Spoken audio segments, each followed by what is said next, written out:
الحمدللہ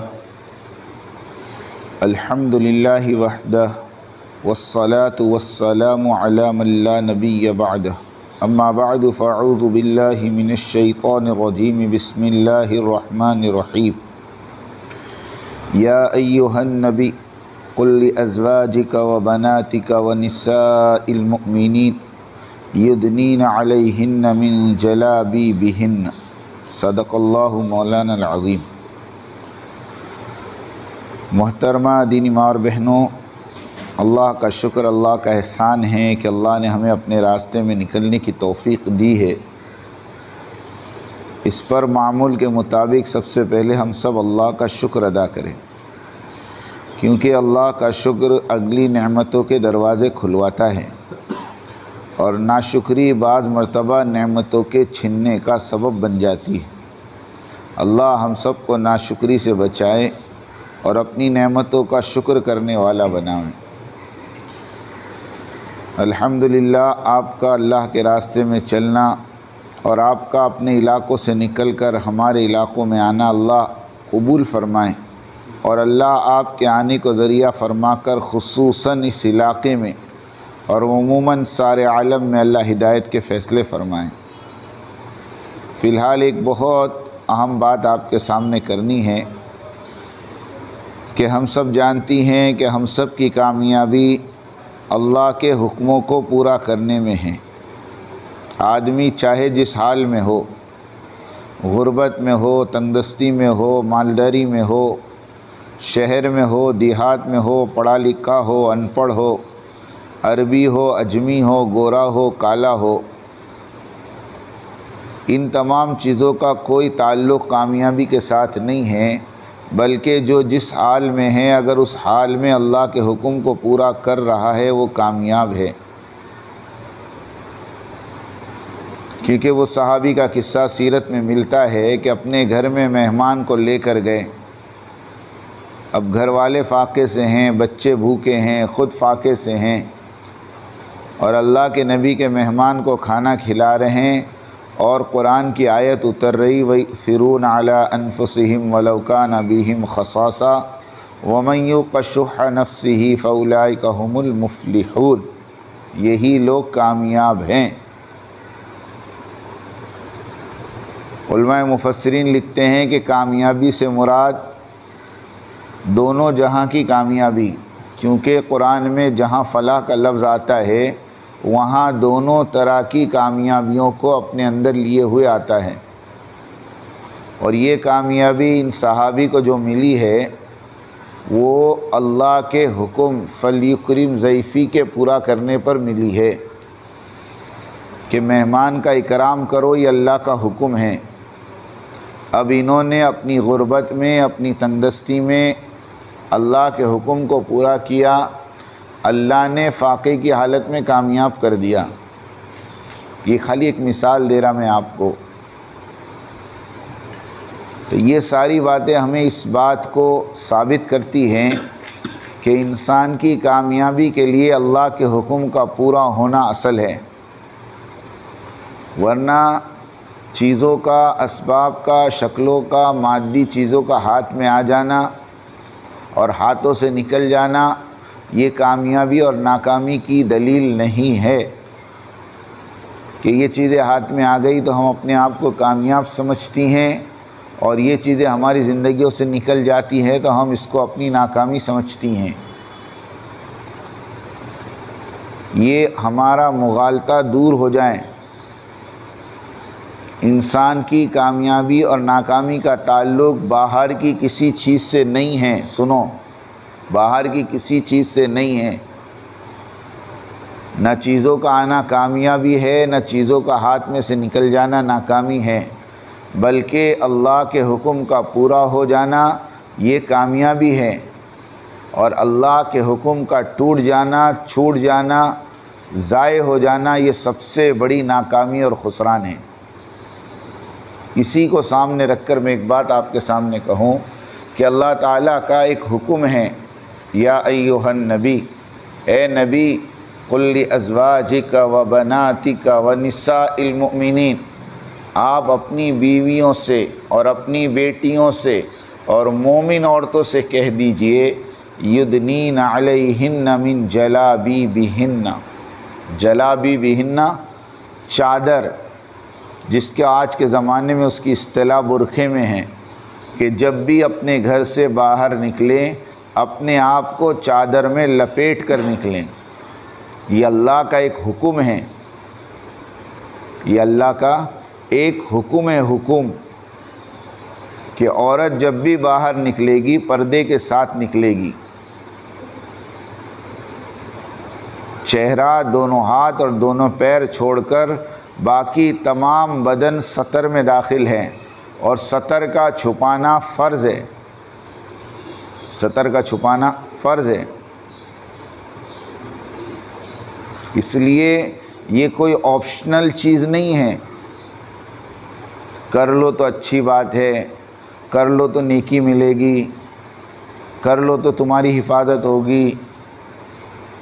ہاں، یہ کوئی آپشنل چیز نہیں ہے، یہ باقاعدہ اللہ کا حکم ہے۔ اور یاد رکھو یہ دنیا کا قانون ہے، جو چیز جتنی قیمتی ہوتی ہے اس چیز کو اتنا چھپایا جاتا ہے، اور جو چیز جتنی بے قیمت ہوتی ہے وہ اتنی کھلی پڑی رہتی ہیں۔ بیت الخلاء میں پہننے کی چپل باہر پڑی رہتی ہے، اسے کوئی چھپا کے نہیں رکھتا، اس کا کوئی اسٹینڈ نہیں بناتا، وہ اس کی قیمت بتاتی ہے کہ اس کی کوئی قیمت نہیں ہے۔ لیکن مہنگے جوتے، مہنگی چپلیں آدمی اٹھا کر اہتمام سے گھروں میں رکھتا ہے۔ گھر میں جو قیمتی سامان ہوتا ہے، ایک چھوٹی سی انگوٹی ہے، ایک چھوٹا سا کان کی بوٹی ہے، سونے کی ہے، اس کی حفاظت کی جاتی ہے، اس کو چھپایا جاتا ہے، اور وہ جس کباڑ میں ہوتی ہے نا، اس کباڑ کی چابی بھی بچوں کے ہاتھ میں نہیں دی جاتی، بڑی قیمتی چیز رکھی ہے اندر۔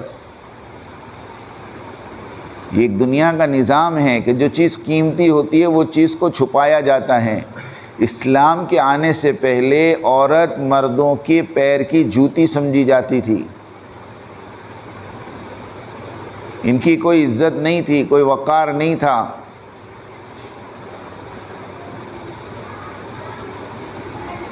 لیکن اسلام نے آ کر عورت کو ایک مقام دیا کہ اللہ کے نبی نے فرمایا جس کی 2 بیٹیاں ہو اور وہ ان بیٹیوں کی پرورش کرے، ان کو اچھی تعلیم و تربیت دے اور اچھی جگہ ان کا نکاح کر دے، اللہ پاک ان دونوں ماں باپ کے لیے جنت کی گارنٹی دیتے ہیں۔ اور وہی بچی جب کسی کی بہن بنتی ہے تو اللہ کا حکم آتا ہے کہ ماں باپ کے جانے کے بعد آدمی اپنی بہنوں کی خبر رکھیں، ان کی خیر خیریت پوچھتے رہیں، اور جب وہ بچی کسی کی بیوی بنتی ہیں تو اللہ کے نبی نے فرمایا کہ ایک شوہر جب اپنی بیوی کو محبت سے دیکھتا ہے اور بیوی اپنے شوہر کو محبت سے دیکھتی ہیں، اللہ رب العزت ان دونوں کو محبت کی نگاہ سے دیکھتے ہیں۔ اور پھر وہی عورت جب ماں بن جاتی ہیں تو اس کے قدموں کے نیچے جنت آ جاتی ہیں، اور اس ماں کو محبت کی نگاہ سے دیکھنے پر بچوں کو مقبول حج اور عمرے کا ثواب ملتا ہے۔ یہ ساری فضیلت بتا رہی ہیں کہ اسلام نے عورت کو کیا مقام دیا ہے، اسلام نے عورت کو کیا عزت دی ہے، اسلام نے عورت کو کیسے قیمتی بنایا ہے۔ اب جب قیمتی چیز ہے تو بہرحال اس کو چھپانا تو پڑے گا ہی، اس کو راستے پہ تو نہیں ڈال سکتے۔ آج پوری دنیا میں میری بہن آزادی نسواں کے نام پر، عورتوں کو آزادی دلانے کے نام پر عورتوں کو بے پردہ کر دیا، ان کو بینر اور ہورڈنگ کی زینت بنا دیا، اور ان کو ریسیپشن پر لا کر بٹھا دیا ہمارے بھائی مشتاق صاحب رحمۃ اللہ علیہ، اللہ ان کو جزائے خیر دیں، وہ کہتے تھے ایک عورت اپنے گھر میں رہ کر اپنے شوہر کی خدمت کرے، اپنے بچوں کی تربیت کریں اور اپنے گھر کو جنت کا نمونہ بناویں، وہ عورت بیکورڈ ہے، وہ عورت بیکورڈ ہے، وہ عورت کم تعلیم یافتہ ہے، وہ عورت دقیانوس ہے۔ اور ایک عورت کم سے کم کپڑے پہن کر ہواؤں میں اور فضاؤں میں اڑ کر ہوائی جہاز کے اندر 400 ساڑھے 400 مردوں کی گندی نگاہوں کا سامنا کرے اور ان کو ہائے اور ہیلو کہیں اور ان کی سیوا کرے، وہ عورت عزت والی ہے اور وہ عورت تعلیم یافتہ ہے۔ یہ دنیا والوں کا نظریہ بنا ہوا ہے۔ کیسی عجیب بات ہے اور کیسا عجیب دھوکہ ہے۔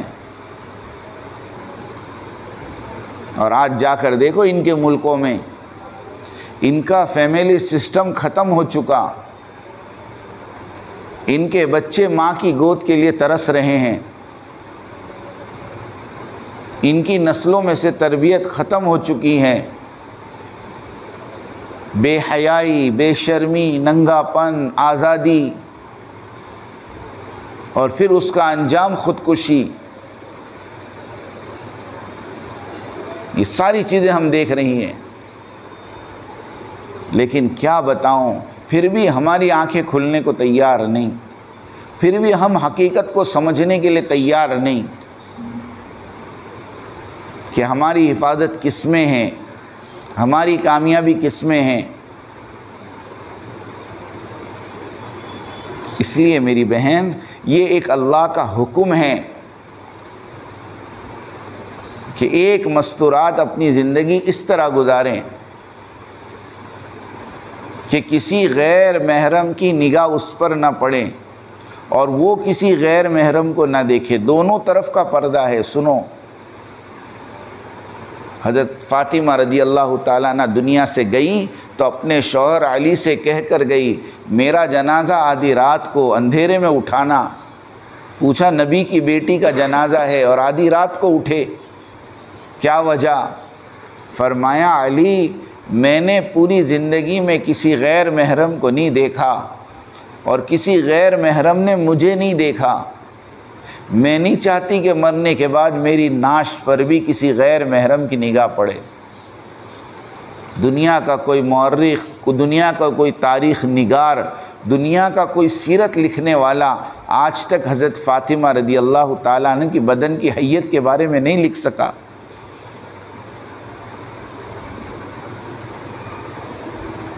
ان کی زندگیاں ہمارے لیے بہنوں نمونہ ہیں، سیمپل ہیں۔ یہ تو ہم سمجھتی ہیں کہ کوئی غیر محرم ہمیں نہ دیکھیں،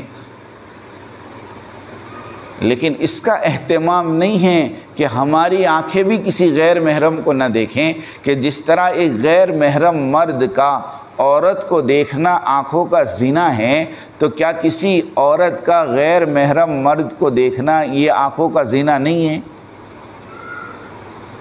جہاں پر اللہ نے یوں فرمایا قُل لِّلْمُؤْمِنِينَ يَغُضُّوا مِنْ أَبْصَارِهِمْ کہ ہم نے مردوں سے کہا کہ اپنی نگاہوں کو نیچی رکھیں، اس کے فوراً بعد دوسری آیت میں یہ بھی تو ہے وَقُل لِّلْمُؤْمِنَاتِ يَغْضُضْنَ مِنْ أَبْصَارِهِنَّ کہ مومن عورتوں سے کہیے یہ بھی اپنی نگاہوں کو نیچی رکھیں۔ گھروں میں مہمان کے آنے پر ہم اپنا پردہ تو کر لیتی ہیں، لیکن پیچھے سے ہمارے گھر والے یہ دیکھنے کی کوشش کرتے ہیں کہ کون آیا ہے۔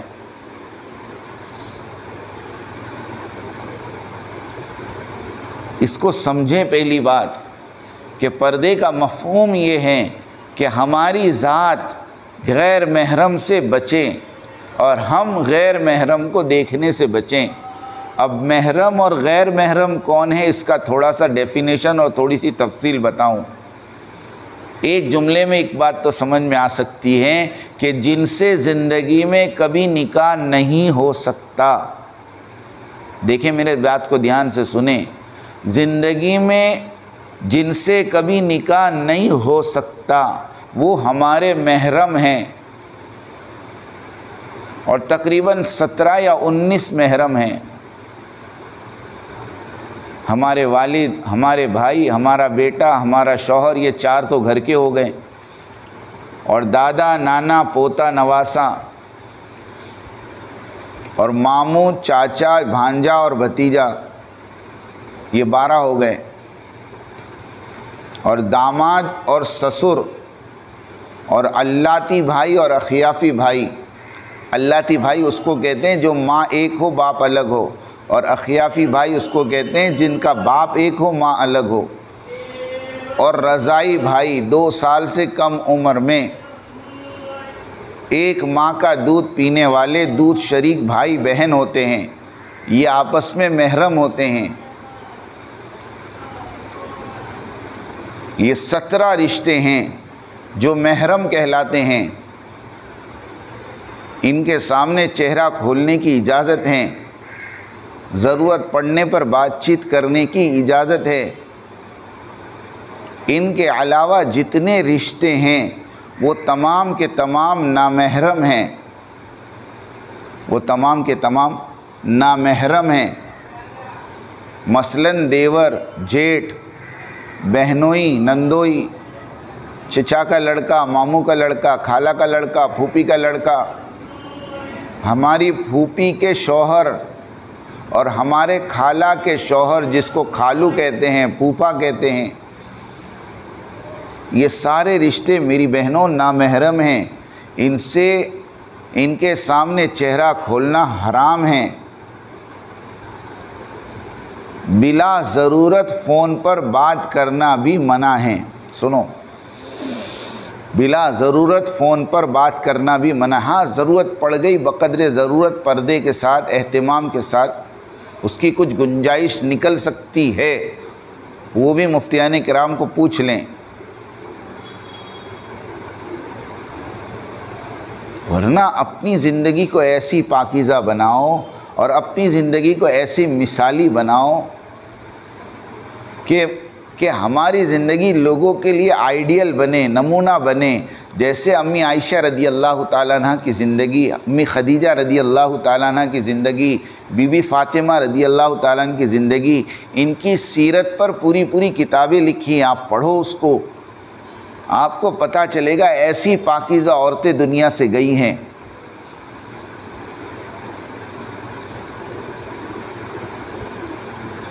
اور دوسری بات یہ میری بہنوں کہ پردہ یعنی برقع، اس کے بھی کچھ شرائط ہے، اس کے بھی کچھ احکامات ہیں۔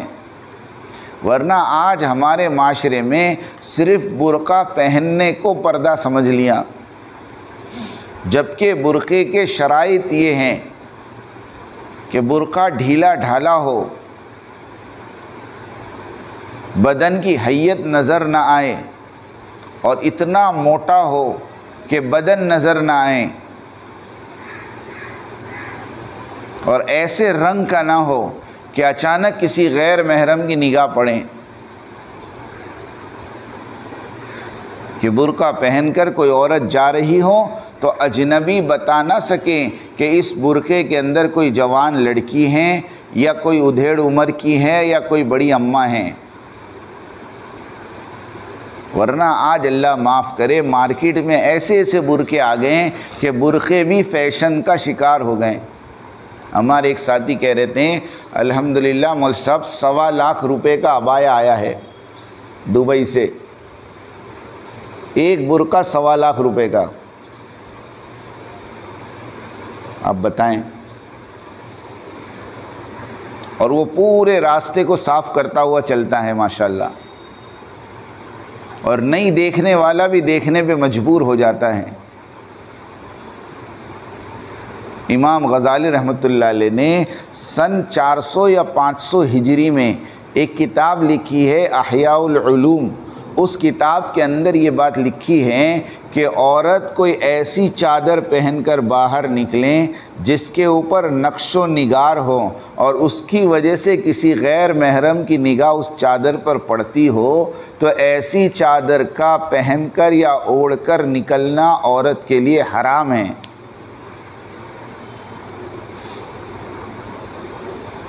اب آپ آج کے برقعوں کے بارے میں کیا کہو گی کہ وہ ٹیلر کو جان بوجھ کر کہے گی 2 انچ ذرا فٹ رکھنا. کیوں بہن؟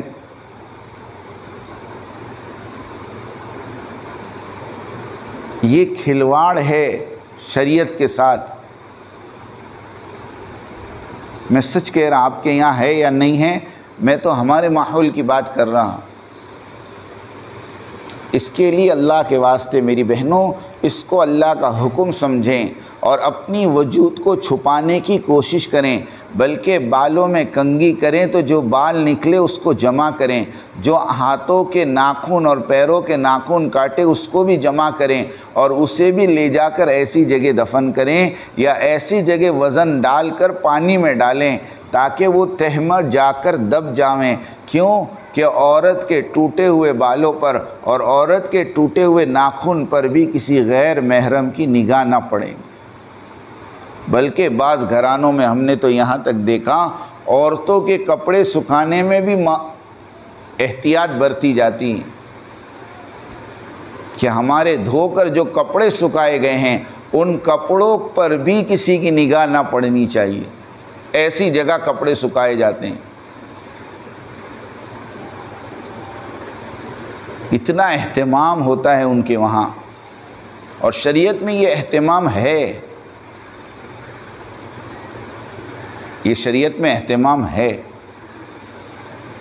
اس لیے میری بہنوں ایک تو اپنی ذات سے اپنے آپ کو بچانا، کیونکہ معاشرہ تو بڑا گندا ہے، اور جب آپ ان اصولوں پر چلنے کی کوشش کرو گی تو سب سے پہلی رکاوٹ گھر والوں کی طرف سے آئے گی. ہاں چلہ لگا کر آئیے نا، بڑی آپا بن گئی ہے، گھر والے ٹوکیں گے. اب بعض رشتے ایسے ہیں جن سے ہم باتیں کرتی رہتی ہیں پہلے سے، ہمیں پتہ نہیں ہے نامحرم ہے. مثال کے طور پر دیور اور بھابھی کا رشتہ عام طور پر ہمارے گھروں میں جو ہوتا ہے، جبکہ اللہ کے نبی سے پوچھا کہ دیور، تو اللہ کے نبی نے کہا دیور تو موت ہے. سب سے زیادہ خطرہ دیور سے ہے، سب سے زیادہ خطرہ جیٹھ سے. اب وقت لگانے کے بعد وہ عورت کوشش کرتی ہے کہ میں دیور سے پردہ کروں، جیٹھ سے پردہ کروں، تو اب ساس سسر بیچ میں آتے ہیں. ہمارے بھاؤنگر کی ایک فیملی ہے، اس نے مجھے کارگزاری سنائی کہ ہمارے گھر میں ساتھ میں بیٹھ کر کھانے کا رواج ہے. اب میرا چھوٹا بھائی بھی ٹیبل پر ساتھ میں بیٹھتا ہے تو میں اپنی بیوی کو ٹیبل پر نہیں بٹھاتا ہوں، وہ اپنا کمرے میں کھانا کھاتی ہے. ہمارے والد صاحب بہت ڈانٹتے ہیں. تو کبھی کبھی ساس سسر بیچ میں آ جاتے ہیں کہ تم ہمارے بچوں کو ایسا سمجھتی ہو. دل تو صاف ہیں. تو میں نے اس سے پہلے شاید آپ کو ہی قصہ سنایا تھا کہ امی عائشہ رضی اللہ تعالیٰ عنہ بیٹھی ہوئی ہیں اور عبداللہ ابن ام مکتوم رضی اللہ تعالیٰ عنہ تشریف لائے. اللہ کے نبی نے ان سے کہا کہ عائشہ عبداللہ آئے ہوئے ہیں، آپ پردہ کر لیں.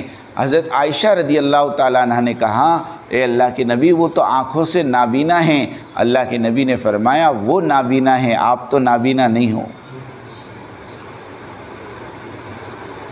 اب بتائیں، جس عورت کی پاکی کی گواہی قرآن دے، جس عورت کی پاکی کی گواہی قرآن دے،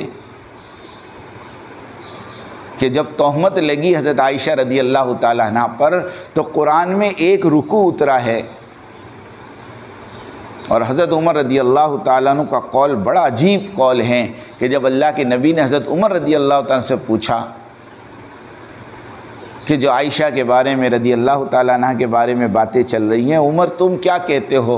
حضرت عمر رضی اللہ تعالیٰ عنہ نے کہا اے اللہ کے نبی پہلے مجھے آپ یہ بتائیں کہ آپ کے بدن پر کبھی مکھی بیٹھی ہے؟ اللہ کے نبی کا یہ معجزہ تھا کہ اللہ کے نبی کے بدن پر کبھی مکھی نہیں بیٹھی، اللہ کے نبی کا سایہ کبھی زمین پر نہیں پڑا. یہ معجزات تھے اللہ کے نبی کے. تو پوچھا اللہ کے نبی آپ کے بدن پر کبھی مکھی بیٹھی؟ اللہ کے نبی نے کہا نہیں.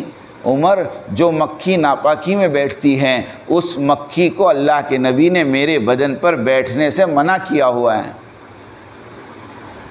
تو فرمایا اللہ کے نبی جب ناپاکی میں بیٹھنے والی مکھی آپ کے بدن پر نہیں بیٹھ سکتی تو کوئی ناپاک آپ کے بستر پر کیسے آ سکتا ہے؟ جن کی پاکی کی گواہی قرآن دیتا ہو میری بہنوں، وہ عورت کے بارے میں اللہ کے نبی کہہ رہے کہ عبداللہ نابینا ہے، آپ تو نابینا نہیں ہو۔ ورنہ عام طور پر ہمارے معاشرے میں ایک ہیلا اور بہانہ، نہیں جی ہمارا تو دل صاف ہے، ہمارے دل میں ایسا کچھ نہیں ہے۔ تمہارا جتنا دل صاف ہے نا، اس سے کئی گنا زیادہ امی عائشہ کا دل صاف تھا۔ اور ایک روایت مجھے ملی ہے نا کہ امی عائشہ رضی اللہ تعالیٰ عنہ ایک مرتبہ حضرت ابوبکر رضی اللہ تعالیٰ عنہ کے ساتھ کمرے میں کچھ بات کر رہی تھی، اللہ کے نبی تشریف لائیں تو امت، قیامت تک آنے والی امت کی تعلیم کے لیے اللہ کے نبی نے اس سے بھی روکا۔ اور حضرت ام سلمہ رضی اللہ تعالیٰ عنہ یا حضرت صفیہ رضی اللہ تعالیٰ عنہ ایک مرتبہ اللہ کے نبی اعتکاف میں تھے اور امی جان نے آ کر اللہ کے نبی سے کچھ کام تھا، ملاقات کی، کسی صحابی نے دیکھ لیا، فوراً اللہ کے نبی نے اس صحابی کو بلایا اور کہا یہ تمہاری امی ہیں۔ آپ بتائیں اتنا اہتمام اللہ کے نبی کو اور اللہ کے نبی کے گھر والوں کو ہوا کرتا تھا، تو ہمیں کتنا اہتمام کرنا چاہیے۔ اس کے لیے آج سے نیت کرے تمام بہنیں کہ انشاءاللہ ہماری زندگی شرعی پردے کے ساتھ گزرے گی۔ اور دیکھو دنیا میں جتنے پھل ہیں نا، ایک مثال دوں آپ کو، ہر پھل کے اوپر اللہ نے کچھ نہ کچھ کور رکھا ہے، اور جو پھل جتنا کمزور ہے اس پھل کے اوپر کا غلاف اتنا مضبوط ہے۔ جو پھل جتنا کمزور ہیں اس پھل کے اوپر کا غلاف اتنا مضبوط ہے۔ اللہ نے عورت کو صنف نازک بنایا ہے، تو اس کو تو بہت زیادہ اہتمام کی ضرورت ہے، خاص طور پر اپنے گھر کی بچیوں کو، اپنی چھوٹی بہنوں کو۔ ہوتا کیا ہے، میں آپ کو ایک چھوٹی سی مثال دوں۔ گھر میں دو بھائی ساتھ میں رہتے ہیں، اب ان کے جو بچے ہیں وہ ساتھ میں کھیلتے ہوئے بڑے ہوتے ہیں،